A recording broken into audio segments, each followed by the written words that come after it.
ასეთი ფრაზა მახსოვს და ხშირად გამიგია ხოლმე ბატონო. აი ახლა სჭირდება ბავშვს მამა. მოდი თქვათ რა საკიდან სჭირდება ბავშვს მამა? არის ისეთი რაღაც კონკრეტული, აი ეგ მინდოდა გამიგო.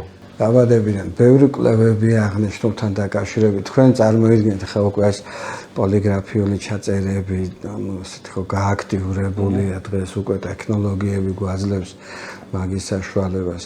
თქვენ წარმოიდგინეთ ახალშობილი ბავშვის ძილი ბევრად უფრო ღრმაა, როდესაც მამის ხმა ესმის აი იმ პერიოდში. ხო. ასევე როგორც დედის აღქმა აქვს, ასევე მამის აღქმა აქვს ბავშვს. ბავშვისთვის მცირე ასაკშივე, ხო, ანუ თითქმის ახალშობილობიდან მამა არის დაცულობის შეგრძნება, ამიტომ მასთან სიახლოვე, ხო, ეს ევოლუციურად ჩამოყალიბდა, ანუ მას ყავს დამცველი, ამიტომ მისი თამაშის არეალიც უფრო დიდდება უკვე 1-2 წლის ასაკში, უფრო თამამად იკვლევს სამყაროს. ასე რომ მცირე ასაკიდანვე აუცილებელია. დაცლობა ბრძანეთ საინტერესო რამეა და თქვათ ბავშვს არ აქვს მამასთან ურთიერთობა.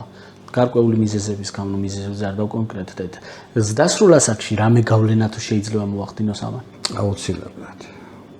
აუცილებლად ახდენს გავლენას ეს ამაზეც ბევრი ექსპერიმენტი და ბევრი კვლევაა ჩამოყალიბებული.